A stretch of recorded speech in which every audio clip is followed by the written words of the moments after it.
Привет, мои дорогие! Кто там какие-то развивают у себя в голове иллюзии или инсинуации о том, что дело Миндича хоть как-то вытолкнет Зеленского из своего поста или как-то Европа на это отреагирует. Ребята, не питайте к этому иллюзий, потому что этого не будет. Я вот как раз собрал материалы по этому поводу. Также там немцы, фон дер Ляйен, Каллас и все остальные. Хотя Сиярто пытается, ну я имею в виду премьер Венгрии, не премьер,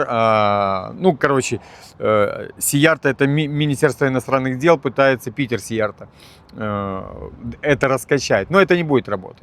Потому что сами же европейцы говорят, что это сейчас подхватит российское там, ИПСО и начнет это раскачивать, чтобы Зеленского выкинуть. Поэтому, дорогие мои, этого не будет. Окей, сегодня по фронту вечером, для того, чтобы полностью расписать картину сейчас, это будет несколько выходов новостей сегодня. Они такие будут коротенькие, но они будут регулярные, потому что я еду. Видите, даже в свой день рождения я для вас работаю. Дорогие мои, обязательно подписывайтесь. Я вас прошу, для меня это очень важно. Для меня это и говорит о том, что вы со мной, вот, и я для кого-то работаю, даже в свой день рождения. Поэтому, если не тяжело, нажмите эту кнопочку подписаться, дорогие мои. Это же не тяжело на самом деле.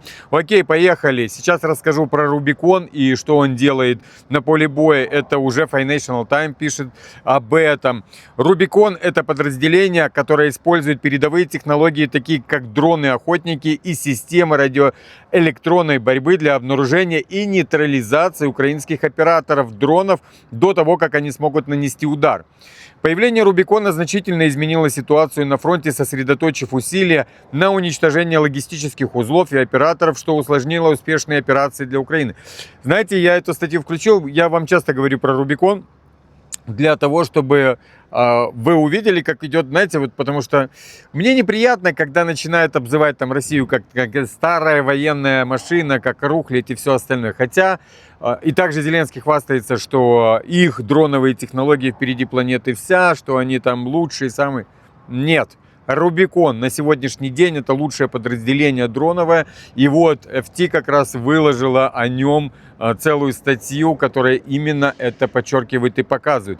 Может, когда-то там украинские подразделения БПЛА, да, там, ну, я не знаю, как они там, эти Тахи Мадяра, Шмадяра, вот, может, когда-то они там были где-то там в лидерстве.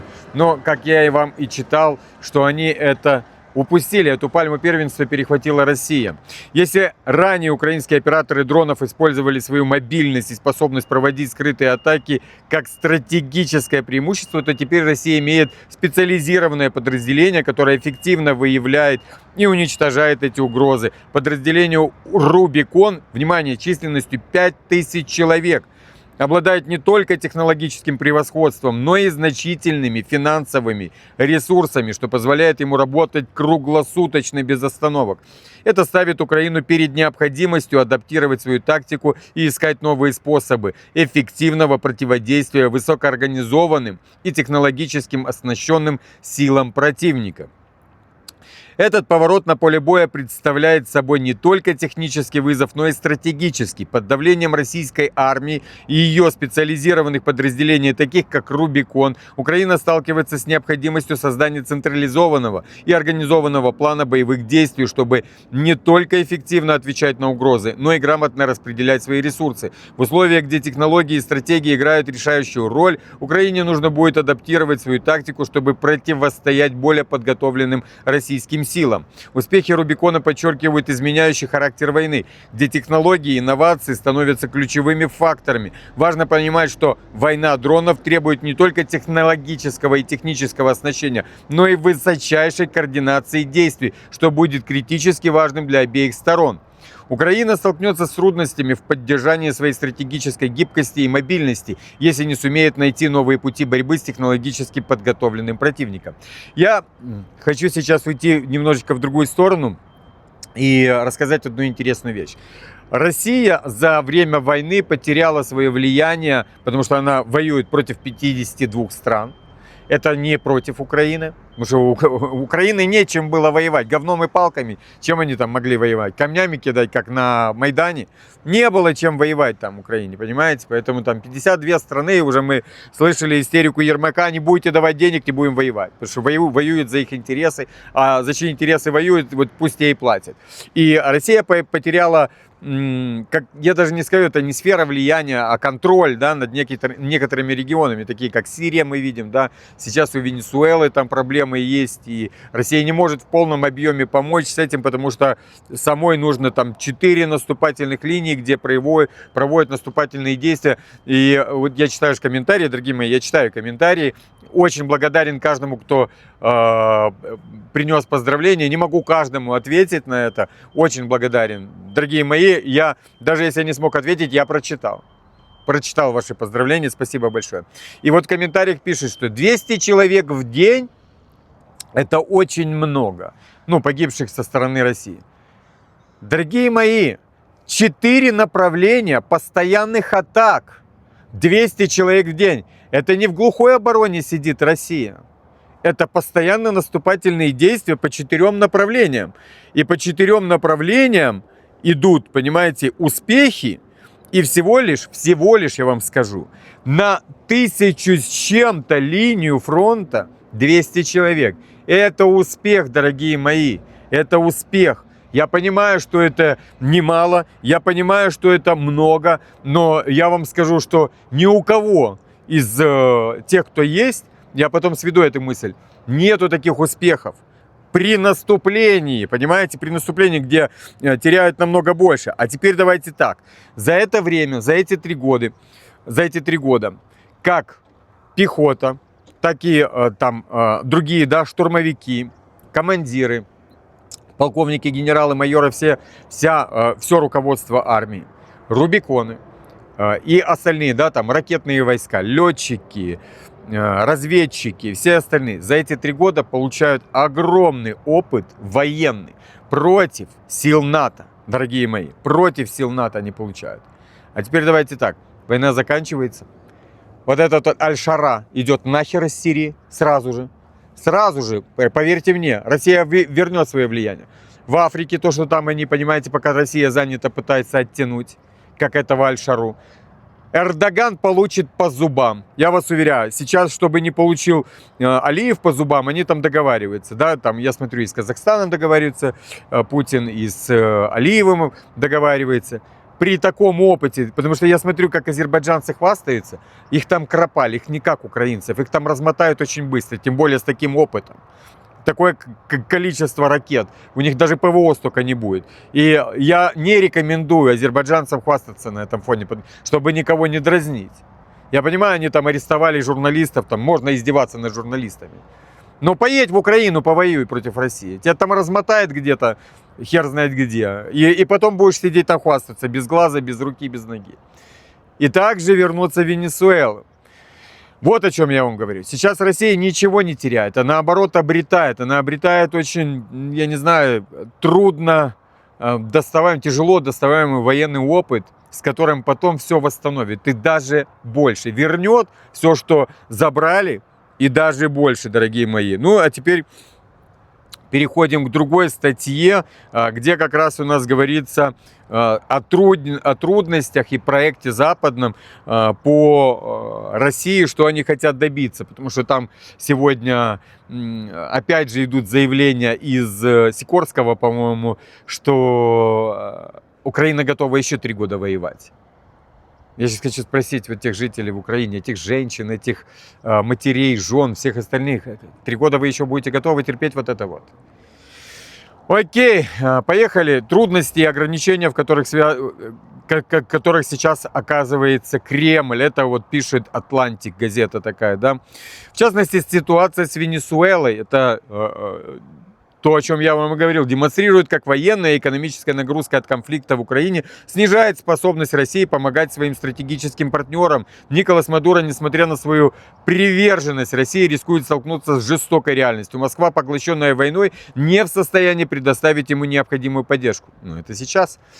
Автор статьи отмечает, что несмотря на длительную историю военных, торговых и культурных связей между Россией и Венесуэлой, реакция Кремля на кризис в Венесуэле остается сдержанной. Путин и его окружение не вступают в конфликт с США ради защиты союзников и заявления Лаврова о невозможности оказания военной помощи лишь подтверждают, что Кремль не готов взять на себя обязательства по защите Венесуэлы в случае ее дальнейшего ухудшения ситуации.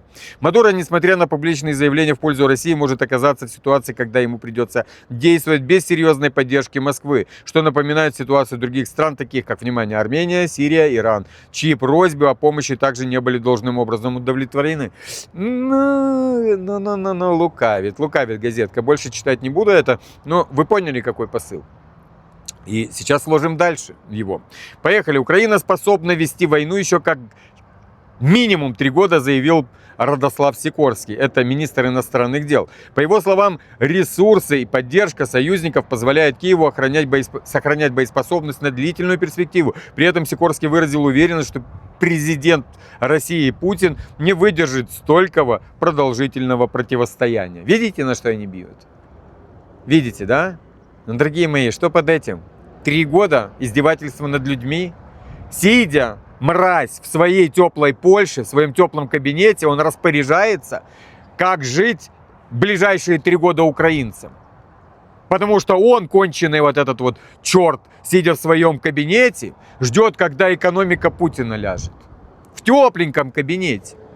Не в домах, где по 12, по 16 часов нет света, нет тепла, нет воды.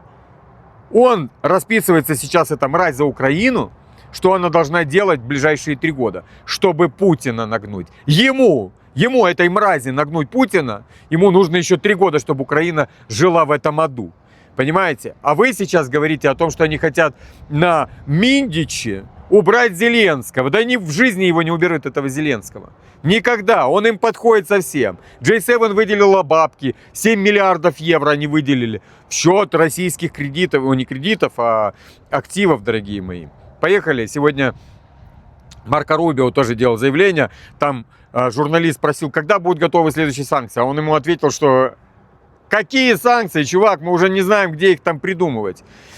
Секретарь США, госсекретарь Рубио заявил, что у Вашингтона почти не осталось новых инструментов для введения дополнительных санкций против России. По его словам, основная часть ограничительных мер уже задействована. Это не Евросоюз, где там Эстония захватила вместе с прибалтами вообще весь контроль над всей Европой, которые постоянно придумывают, какие санкции там. То у них унитазы у них не покупать, им не продавать, то еще какой-то херь. Они там понапридумывают.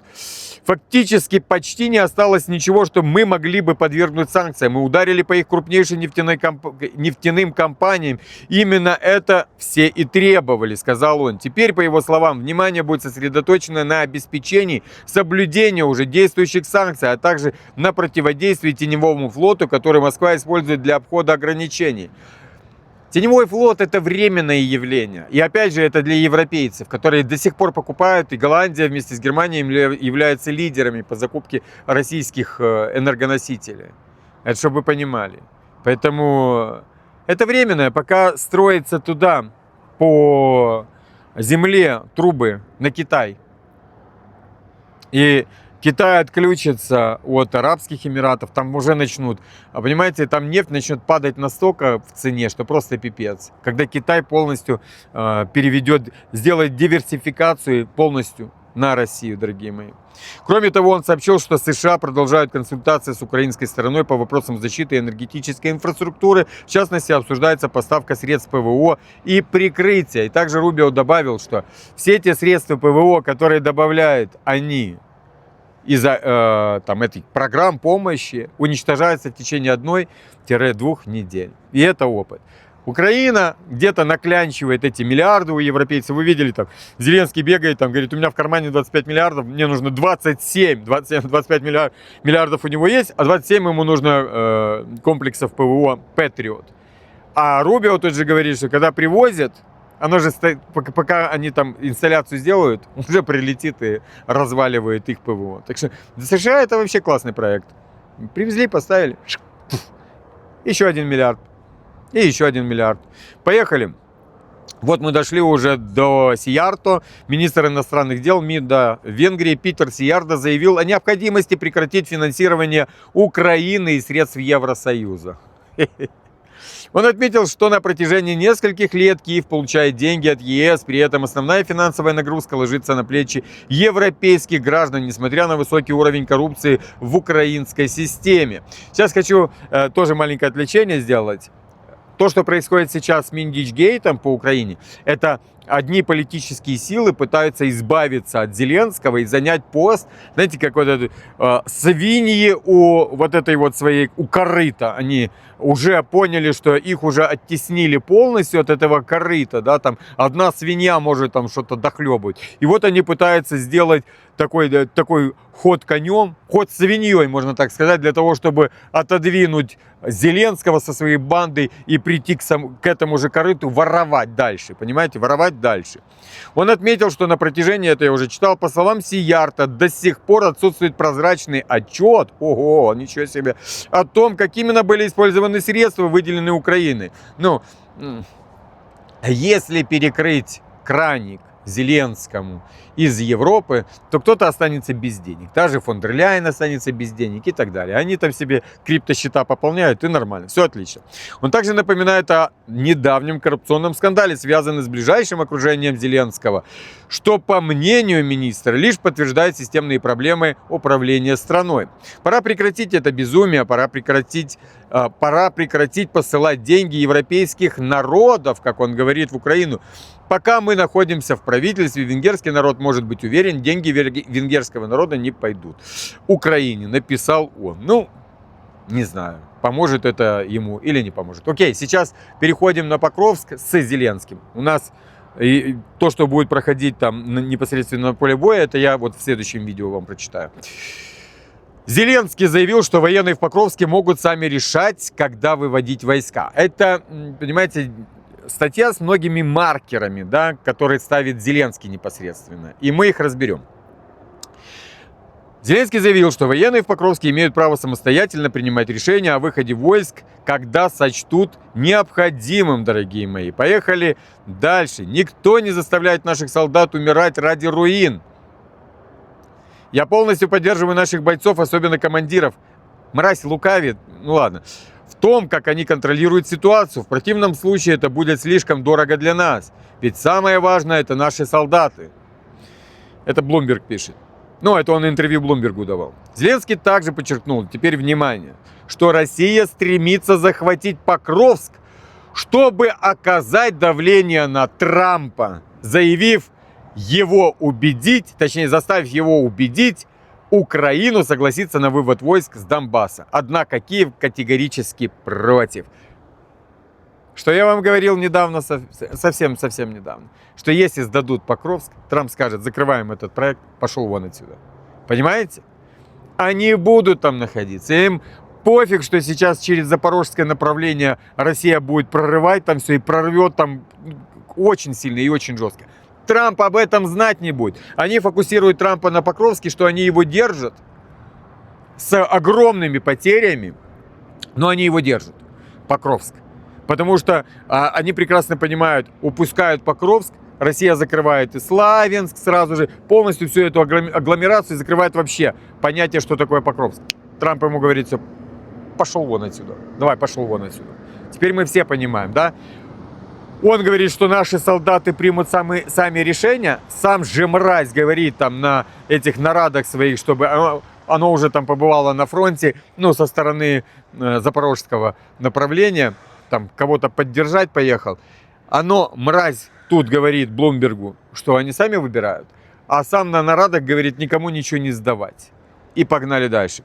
Поехали дальше. Вот он опять же заявляет: мы не можем уйти с востока Украины. Это будет непонимание со стороны людей. И главное, каких людей? Одного старика, который у телевизора сидит, рыжего, да? И главное, никто не даст гарантии, что, захватив один город, Россия не продвинется дальше. Не будет сдерживающего фактора. Вот мразь.